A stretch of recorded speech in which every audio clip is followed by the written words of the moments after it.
This is Off Track. Thank God Tim's not wearing a hat today, guys. Hello and welcome to Off Track with Hinch and Rossi. And guys, I just got to say right off the bat, first of all, yes, I'm sick. If I sound sick, it's because I'm sick. As Alex pointed out, yeah. Is that just because I didn't know being a cool dude made your voice different? How, what? You're sick. Like because of his travel? No, like he's cool because of his travel? No, because like he's sick, bro. You live in California. That's dumber. That's dumber. Yeah, but it's it's way not worse than what I thought. It's not 2003. Yeah, we're on grade 8. I don't know. You ever notice how Americans say 8th you say grade tight all the say grade 8? You say tight all the time still, James. That's very 8th grade 2003. I do not say that all the time. Yeah, you do. I'm not going to say I haven't said that in the last 5 years, but to say that I say that all the time, I feel like, tight. I don't think so. Yeah. Unless it's like cool, tight, which is like a joke. That's playing off a skit. So I always just thought that was from Brooklyn Nine-Nine. Cool, tight. Yeah. Cool, tight. Anyways, you're sick, but like with the fever kind. Yeah, like with a head cold. Stuffed sinuses, which really sucks when you're flying. I haven't done that in a long time. And man, they say don't fly when you've got a head cold. They're right. It is a very unpleasant experience on the way back down. Still sort of feel like my face is trying to explode off of my skull. But I just want to say that I'm very impressed with us. Because once again, we're in 3 different places. We had to balance a lot of things to make this happen. And we're doing it. We're really doing it. And I'm proud of us, guys. I feel like it's more you that needs the credit, and then me, and then Tim doesn't really need much of anything. If we're honest, I have something today. I can't move. Okay, well, it's a meeting with the principal of the school, though, so it's not like a work thing. Right? Is Hazel in trouble? No, the principal's in trouble. Oh, no, I'm kidding. Oh, damn! It's just it's about it's because she's not too that smart, kind of parent. But yeah, we do, and you know what? It's because we have great fans. Tim. No, we do. Tim and I met a bunch of them in Nashville. I know because we didn't talk about that because we haven't got to Nashville yet. We'll get there later, maybe. Next episode. Yeah. But they're great. You guys are great. Just want to give a little shout out to Fan Appreciation Day, and that's why we do this. So yeah, I'm in Azerbaijan. It's 11:30. I woke up in France very early. Oh, so early. I have a travel story though. I don't know where to start. I got so many things. We got a lot to talk about. Why did you have to get up so early? Baku isn't that far from France. So I was in Mont Saint-Michel, which is a place that's 4 hours from Paris, which is where I was flying out of. And I had a 7 a.m. flight. So I actually left Mont Saint-Michel last night after dinner, got to a hotel by the airport at like 1:30 and then had a 5 a.m. wake-up call to catch my 7 a.m. flight. Now, it's not that far, but I did have a layover, fairly lengthy layover, 4 hours in Istanbul. Alex, have you flown through Istanbul? I have. Why have you not told me about this? It's pretty great, isn't it? It is very quickly become my favorite layover airport on planet Earth. What is it about it? Dude, it's like the nicest shopping mall, restaurant, promenade combo you've seen anywhere in the world, and it's in an airport. I feel like I'm exaggerating. The main terminal, the Singapore Airlines terminal in Singapore rivals it. Well, that's got an actual mall attached to it, right? So like that you can just go to though, right? Sure. This you have to be a passenger on a plane in order to access. Okay. But this week in relatable content on Off Track. Anyway, it's enormous, right? It's enormous. It's so big. They have 2 Lego stores in the same place. They have 3 different Hugo Boss like setups. You know, they've got all the high-end stuff. They've got like the biggest duty-free thing I've ever seen in my life. 20 restaurants. Pick your cuisine. They've got it. The lounge. Oh my God. The Turkish Airlines lounge. Good Lord. One of the most impressive setups I've ever seen. It was like had like all these different little food stations, and it was really cool. You had like little lockers so you can put your bags and like not have to carry them around or worry about them. It's like a spa. It's kind of like a spa. It feels spa-esque. Yeah. You got showers if you want to do showers, like all sorts of food. I had this incredible little combo of Turkish delights, and I don't mean literal Turkish delights. I know that's a thing. I mean delightful Turkish cuisine. God, Sure. 4-hour layover, and I was like, I'm sad this is ending. I want to be here for longer. I can't believe you held out on me on that one. Is there any other airports that you're not telling me about? No, I would say there, and I mean you've been through Dubai. That's not that impressive. I would say Singapore or Istanbul are probably top of the list. Yeah. They're right up there. They are right up there. Yeah. Have you tried Orlando? It's great. Orlando does have a very nice hotel right in the terminal, which is a big plus.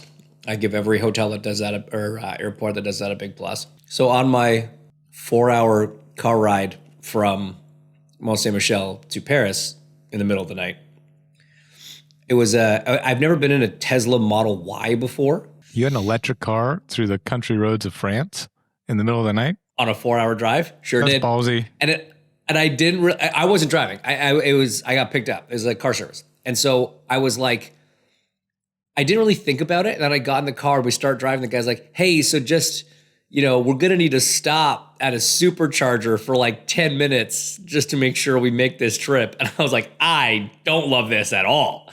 This is a terrible idea. I'm like, why is this the car that you chose for this particular trip or endeavor at all? So yeah, had to like pull over at 12:30 or something at some totally shut down side of the highway place. Like no lights, nothing was on. The stores, whatever, were closed. And just sat there in this car with this guy for like 20 minutes while they like supercharged his Tesla and zzz, off we went. I mean, we did that when we went to Churchill Downs. It's not that fun. It's not great. That's true. No. It's not. It's suboptimal. Wait, speaking of Churchill Downs, you went and saw your boy. I did go see my horse. And so this it's a really cool facility, as you would imagine. Anything to do with grade 1 and 2 thoroughbred racehorses, that their places of residence are pretty impressive, right? Okay. And then if you imagine that their stables and where they're homed is pretty nice, imagine their rehab facilities, right? Yeah. Like we're talking professional athlete, NFL, college ball, player level of like cryotherapy chambers and infrared saunas and wading pools and all of this sort of thing for horses. And so I was out at this farm, and she was like walking me through kind of what they do and her history. And she actually used to be a jockey at some point. Her name is Becky Maker. And she got hurt riding horses. And so she had to find a different avenue with horses. And she didn't want to be another stable breeder sort of situation, because that's a pretty competitive market. Yeah. And so she started this farm at the same time when it was just starting to be more of a demand, the care that you were providing to horses. Not every horse that breaks their ankle is shot, sort of thing. Like these are animals that should live 30 plus years. And so their lifespan needs to exist outside of the 2 to 4 years that they can make someone a profit on a racetrack. And so she started this equine rehab facility. Tim's like, yeah. She started this. No, I was just happy to hear that, because that's definitely not how it's always been. An equine rehab facility with some pretty impressive partners. A lot of the breeders' stables nearby help contribute to make this place. And it's an incredible facility. And anyway, so they take racehorses that either have an illness, are recovering from an operation or an injury or whatever, and they run them through a one-on-one program, anywhere from 3 months to 9 months, to kind of get them back into shape that they can be sent back to the trainer and begin their program again. And it's all inclusive: therapy, food, the physios, the training, the accommodations, everything's paid for and built in. So anyways, he's in a very nice place, getting very well taken care of. And he is, when I was there the last week, it was his first day kind of starting to trot and jog again indoors. So he's on his way back. And but the funny story was he was gelded, right? So he was neutered essentially. And they did that for the main purpose was he was very hard to train. He was he had a bit of an attitude problem. He was very distracted by other horses. And so I was like, so is he better? And she was like, no. And we're like, oh, shoot. He actually gave himself bone bruises because he got so riled up in his like area and wanted out. And so they're like, yeah, he's still a menace. We're like, okay, cool. So is this something, because he's young, right? Is this something that mellows with age, maybe? She said it could, or it could get worse. So could we got get that worse. going for us. Yeah. Cool. How long? Sick, bro. Yeah. How long can horses normally race competitively? Well, like what's that? Like I know it's a hard thing, right? It's like drivers, you know. But like, what's like a kind of ballpark age? So okay, if you're talking about racing at like the big events for the big trainers, the Triple Crown, just the races that are going to be on TV. Let's put it this way, not on FanDuel. The races are going to be on NBC or Fox or whatever. That is 4 years old. You're kind of peaked. Like you're not going to go beyond 4. If you want to go race at the Horseshoe in Shelbyville, right? Yeah. I mean, that's 7, 8, 9 years old. So it's, I mean, are you going to be at an IndyCar PGA level? Tour? Right. Yeah. You're only there for 2 to 3 years. Right. Okay. So his clock is ticking very fast and his time is running out. What? Almost 3 now? He is 3. Yeah. He's 3? Yeah. So like next year is his last year to do anything. Okay. Which he probably will. Right. But we'll see. But we'll have fun cheering him on and spending money on him. It's gonna be great. As we do. Tim's got lots of money to bet on horses, so it's fine. What else? To me. What else? What else did you get up to? What else you doing these days? What else did I do? I'm gonna look at my calendar because I don't remember.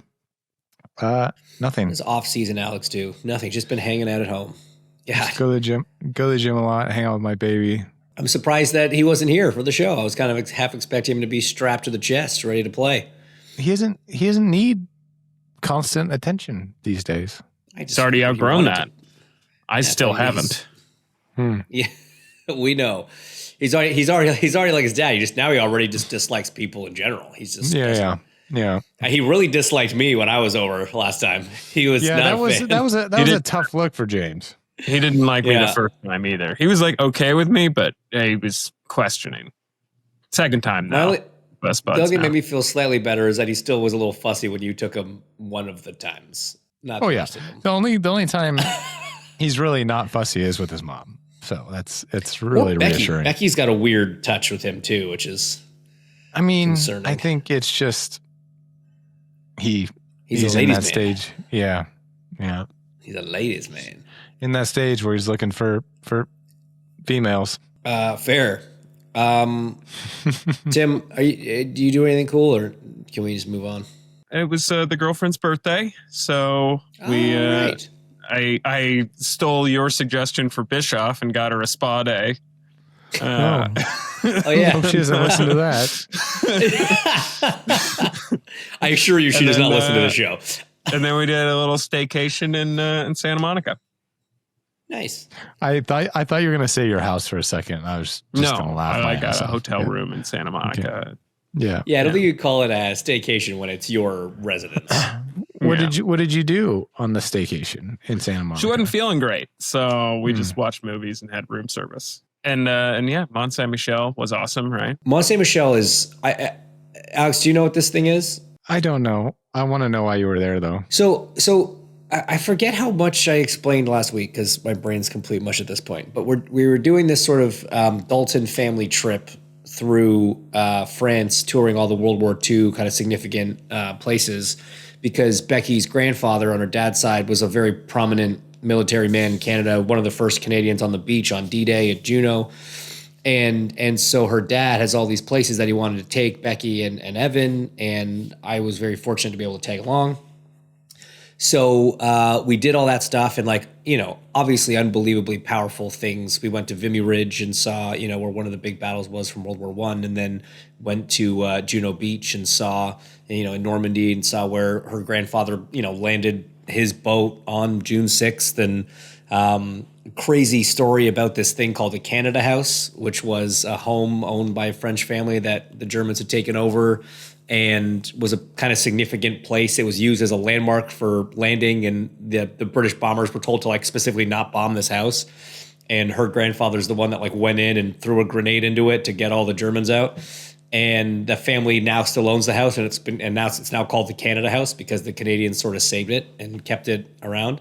And this beautiful, lovely woman named Nicole manages the whole thing and gave us a tour of the whole thing. It was very, very, very cool, very powerful. And then, so just continuing the tour through France, just to do cool stuff in France, we stopped in Mont Saint-Michel, which, Tim, why don't you explain what it is quickly? Sure. Yeah, Mont Saint-Michel is a medieval abbey that was built on top of a giant rock in what is a field during low tide, and during high tide, the rock becomes an island. Supposedly a Benedictine monk was visited by Saint Michael in his sleep and had a vision that he had to build this. He ignored the vision, was visited again, and woke up with a burning hole in his head and was like, okay, I guess I got to go build that thing now. So he built it, and since the Middle Ages, it has been a tourist trap. They built a little town around it. It's an island. Looked it up last night, has a full-time population of under 30 people.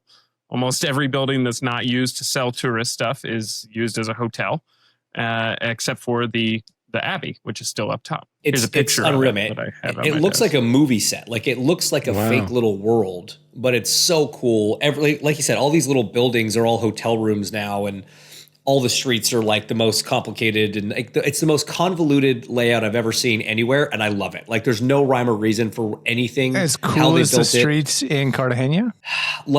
Cooler in some ways, less cool in other ways, sure. But you have to just see it to believe it.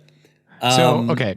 I want to get back very quickly to the Dalton trip. Who came up with the route and plan and everything? Because that sounds pretty awesome. Mark, father-in-law, did Amazing.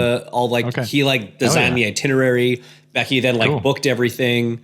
He started planning it as soon as he finished his speech at James and Becky's wedding, which was just yesterday. Right. That's right. Yeah, it couldn't have been too long ago. Yeah, it didn't take him long to whip it up. But yeah, no. So yeah, it was great. Hit Vimy, hit Juno, seeing some really cool little places. We kind of moved every night. That's the only bad thing about a trip like that is you're moving every night. And because I'm on the road for a month, I have so much crap with me. It's a lot of stuff and packing and unpacking. But no, it was great, and he knows so much about the war and the history, and especially the family history in it. So it was awesome, man. It was really educational. So that was our time. Had some great meals, as you do. I've eaten a lot of mussels. What's your favorite French food? Dude, I mean, I love a good French steak tartare. They do it the best. That one's kind of tough to beat there compared to other places. With that. Yeah. So there's a new schedule. There is a new schedule. Yeah, there is a new schedule. And we should talk about it because there's some really good things on it. And there's some points that I want to address on it too. Okay. Well, you start. You tell me what you think. What do I think? I think it's anticlimactic. He's not speechless. It's not there's nothing wrong with the schedule. There's nothing, I think in a lot of ways, there's quite an improvement over last year. What's an improvement I'll correct to you over that. last year? I'll say in all the ways it's an improvement over last year. Okay, You're starting the season off without a massive gap. Yes, you have a big gap in April, but it's leading into the 500. So I think that's actually going to be pretty nice to only have one one race there. A lot of teams will use their one test day in April as well. We also have an Indy Open test, which is 2 days in April. So that time will get filled up pretty easily. So I don't mind that at all. I like how the summer is more spread out. You know, I think there's a triple header. I might, maybe not, but like there's usually a weekend off. Even if it's a double header, there's then a weekend off. And then there's not another doubleheader. So it's more spread out. It's easier for everyone. Not only from just a travel standpoint, but also the big thing for us last year that we really struggled with is when there's that many races stacked on top of each other. And we talked about this on the show, development's really hard because you're just trying to survive getting from one race to the next. And you can't really improve upon things. So, that part's all very good. I am super pumped about going back to Phoenix. I think we've all saw the positivity of doing a doubleheader at IMS with Cup. So I think that this is going to be a win-win for everyone. Obviously, we've known about Arlington. Yes. Are you more excited about the fact that it's a doubleheader or the fact that we're going back to Phoenix? I would probably say 70-30, more excited it's a doubleheader, 30% excited to go back to Phoenix. Yeah, because of the Applebee's, right? Well, obviously. Goodyear, Arizona doesn't know what's coming next April. I also just that's such a nice place to go in springtime. Arlington we know about, and Markham I'm really excited about because I personally hated the Toronto layout, but I love Toronto as a city. So I'm really glad that we're still going there. We're only 40 minutes outside of downtown. I know firsthand what Markham is like from a community in a city, and I've heard firsthand about the amount of money and capital they're putting into that event. So I think it's actually going to be a badass racetrack, and there's a lot of horsepower. Forgive the pun behind that event. So I'm pumped about that. The only thing I'm mad about, and I think it'll probably be the same for you, James, is where the finale's at. That's actually not what I was gonna. Well, okay, we'll get to that. I was gonna say the biggest disappointment for me was no Mexico. So I guess yeah. That's just, I think we didn't find that out on the schedule release, though. We've known about that. Yeah, I know, but not for that. I haven't known for that long. I kept hearing they were still hammering, trying to get it to happen until fairly recently. I was frustrated just because we've talked about it so much, and it would obviously be a massive event, and Pato's a massive draw there, and it would be great, and all these things. And then I got really mad or really frustrated when I think it was Nathan Brown tweeted or retweeted an article that someone had written. I don't know if it was the Indy Star or not. This would have been before he was covering IndyCar, about Mark Miles saying, they're very optimistic about Mexico City being on the calendar next year. And next year was 2016. And it's like, man, have we really been having this conversation have we really been unable to make this happen for that long? But well, there's obviously still a less amount of time than we've been trying to get a new car. Touche. And look, I get it. There's so much that goes into making these things happen. It's not just as easy as that. And I know they've been trying, but that doesn't, it is tough. It is tough to feel like you got so close so many times and not have it. So they say but we're really positive for 27. I'm not gonna care anymore. I'm not gonna hold my breath because, and again, that's not a shot at them. Politics, money, all these things that come into these decisions and these outcomes have to be taken into account. I don't know the ins and outs. I don't care. I hope it happens, but I'm not going to hold my breath. I'm not going to assume what's happening because these things apparently are hard to happen. In terms of the finale, yes and no. So there's a lot, obviously, of chatter online about the finale going back to Laguna, which is something that we actively got away from in the past, which I do think was a good thing to do because the Laguna is one of my favorite places to go drive a race car, and it's in one of my favorite parts of the country and all those things. It's not always a particularly exciting race. It's not the most attended event that we have by a factor of all. So it's not the best showcase for a championship showdown. That said, the reason that Nashville and Laguna sort of swapped, right, was the lead-in to that date that is now Nashville, that was Laguna, is going to be the World Cup final. And in TV terms, that's like it's winning the lottery. You've got the biggest multi-day sporting event on earth, right? The finals for the World Cup and the lead-in. That's a lead-in for our final race. So like you're watching the finals of the World Cup, the next thing coming up is IndyCar Nashville. And when you are potentially exposing the sport to millions more people for the first time, you don't want it to be Laguna Seca. And that's not a shot at Laguna. That's just a fact. And you look at the Nashville race, which we haven't covered yet, but we will eventually. It was an absolute barn burner. It was a banger. Alex. 100% agree.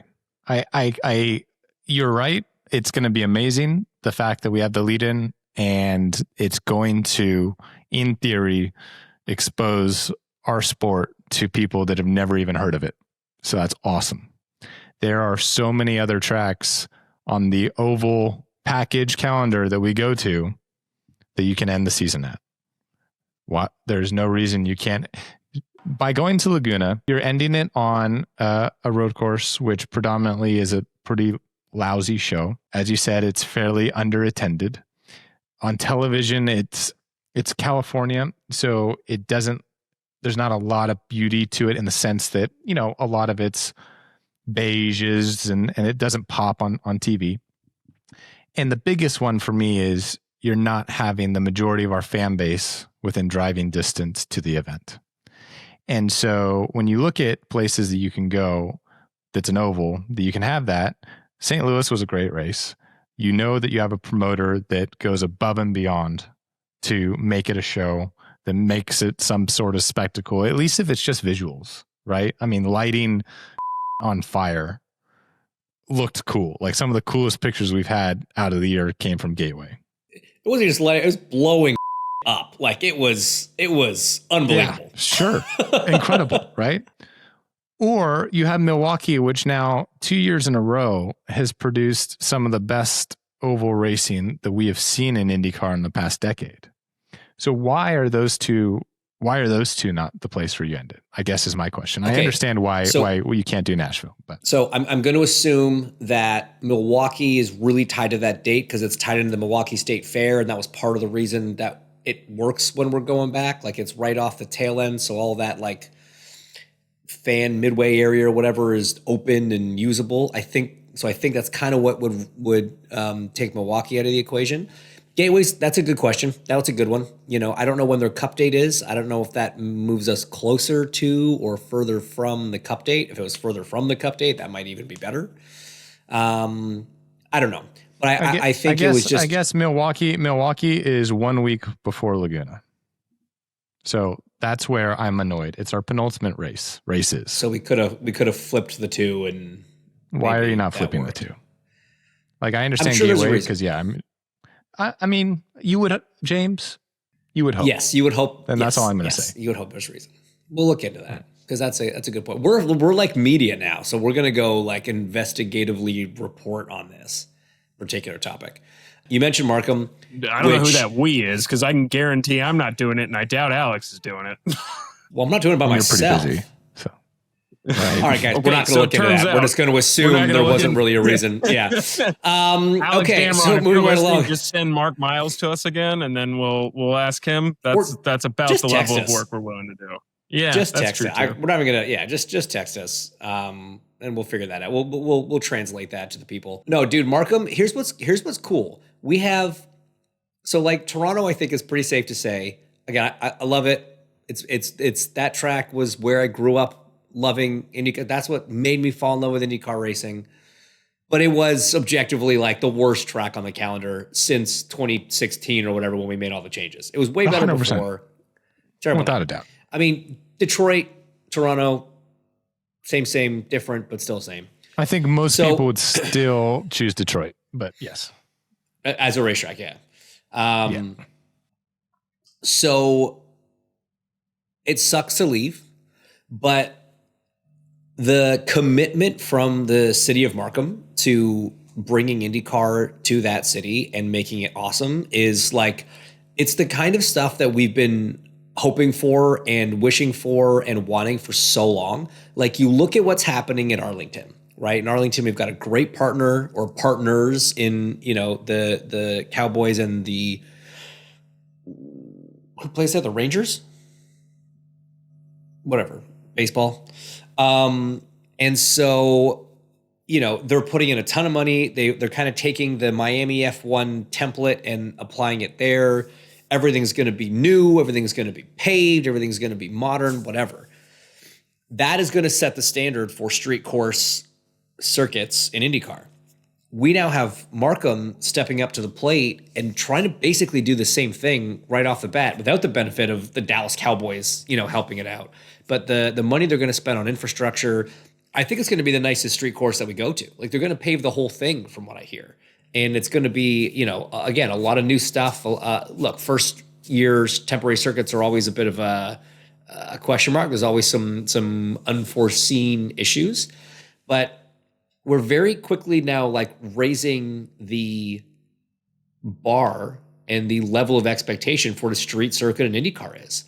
And races like Detroit and Long Beach, et cetera, are going to have to like kind of step up at some point, I think, to start to match some of this, which I think is awesome. I think it's great for the sport to see that kind of investment coming from multiple new venues.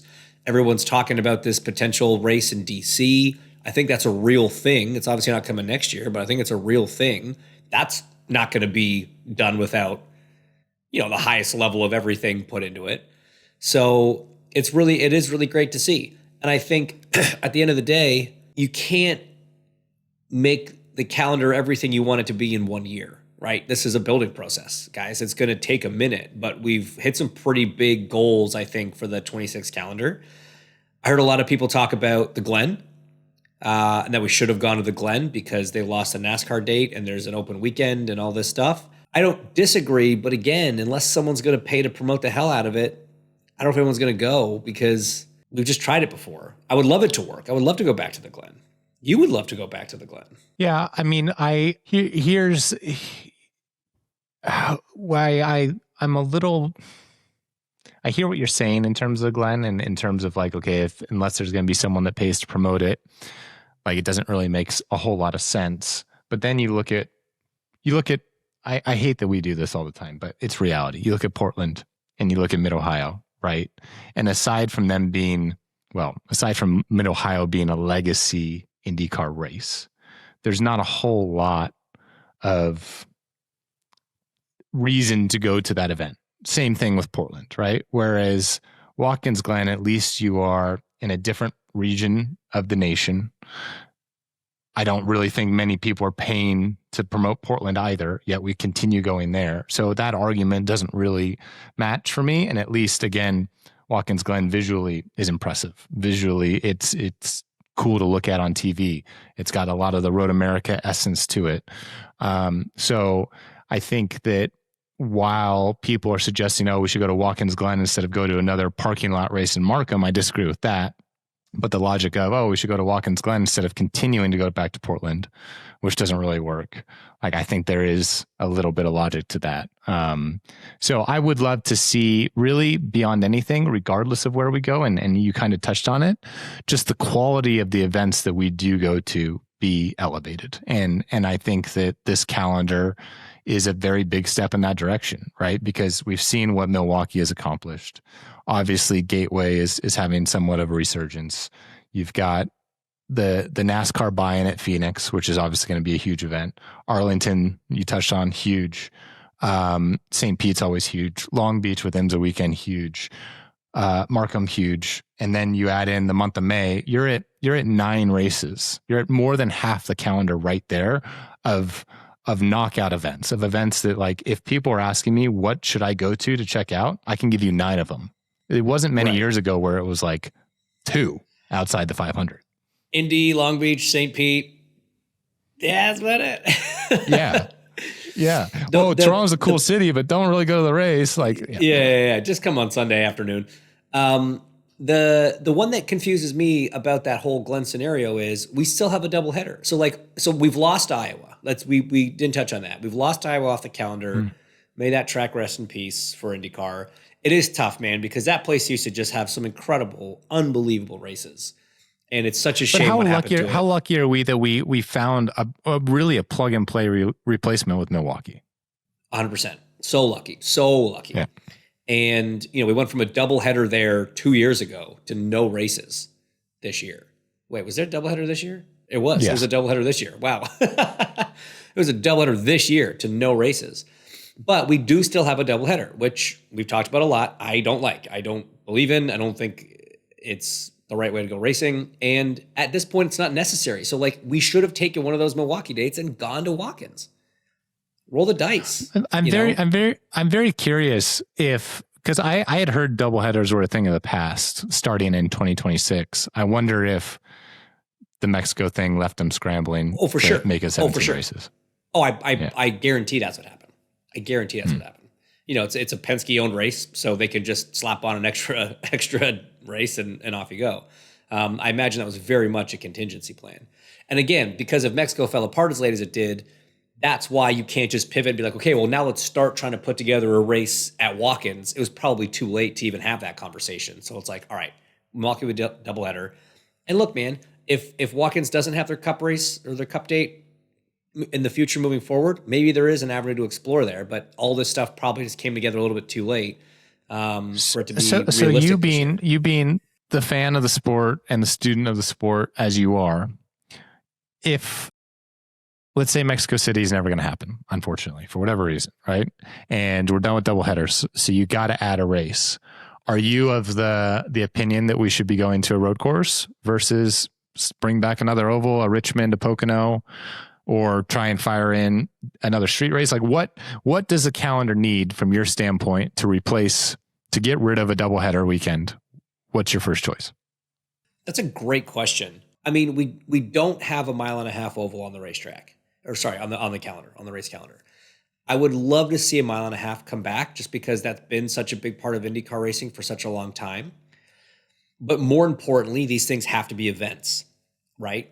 I hate to say this, but I do think it is slightly more important. Is Nashville not close enough to 1.5 miles for you to say yes, that is kind of, I was sort of like holding back on it. So because we have Nashville and because there's not an obvious 1.5 miles that's in a good enough market for IndyCar, close enough to the people and all that stuff, my honest next one would be Montreal because it's a temporary circuit, but it's a permanent circuit. It's in a city that's very passionate about racing. I think the layout could be really good for IndyCar in terms of the quality of the race itself. And, it kind of checks all the boxes. It could be a big event. And so, there's a faction of people of which Townsend Bell will say he is the leader of, saying that he really doesn't want us to go to Formula One tracks and run the exact same layout as a Formula One car. I understand the concern. When you see the two onboards side by side and you look at the lap times, it's not a great advertisement for IndyCar racing. But I do think if you put on a good show, that's what people actually care about more. So I think if the race was promoted correctly, and I think if, IndyCar went there and did a test and got the tire right and the aero right and everything right for the road course, I know it sounds weird, but I think you could have a really good race in a great market that's close to the people and motorsports hungry. So that's my answer. It's a very long-winded answer, but that's my answer. How about you? Backup would be loud. As much as totally different. Totally different. It pains me to see the quality and really now with Toronto being gone, it's really just Detroit. If you look at the quality, because we know Arlington's going to be good, we know Markham's going to be good, St. Pete's great, Long Beach is great.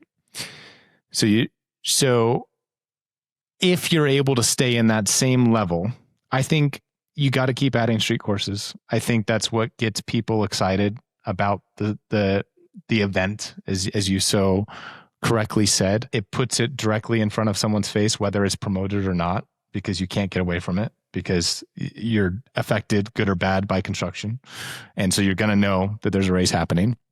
And it's your best chance to grow the sport, both from an attendance standpoint and a viewership standpoint, because there's nothing quite like explaining to someone, we shut down this city street that cars commute on every single day, and we're doing 180 miles an hour over bumps between walls. And if it's visually impressive and it's impressive from just an understanding standpoint, because you don't have to understand technology, you don't have to understand downforce, you don't have to understand anything to realize that's pretty wild, right? That's what's going to increase the value of our sport, increase the audience, especially in the demographic we're looking for. I'm sorry, but 20-year-olds, 18-year-olds are not going to go spend, some will, but the majority are not going to go spend 3 days in a field to go watch race cars. And that's just, that's not going to happen. So I say keep adding street courses. I think DC is sweet. I mean, it's the nation's capital. That's incredible. And so, yeah, it's my vote. There it is. Tim? Oh, look, we're out of time, which means we'll have to cover Nashville next week. Have a great weekend, gentlemen. And we'll chat, I assume all Get some things rest, James. You need it. Back to it. Yeah, I'm so tired. I'm just going to go to bed. We'll see you next week. This has been Off Track with Hinch and Rossi. Off Track is part of the SiriusXM Sports Podcast Network. If you enjoyed this episode and want to hear more, please give a 5-star rating and leave a review. Subscribe today wherever you stream your podcasts. We are at Ask Off Track on Twitter and Instagram. And if you want to follow us on Twitter, we're at Hinchtown and at Alexander Rossi. If you want to follow Tim, though we have no idea why you would, he's at the Tim Durham on Twitter. Find us on YouTube and subscribe to our channel for exclusive video content. Off Track is produced by Tim Durham, and by that we mean Tim.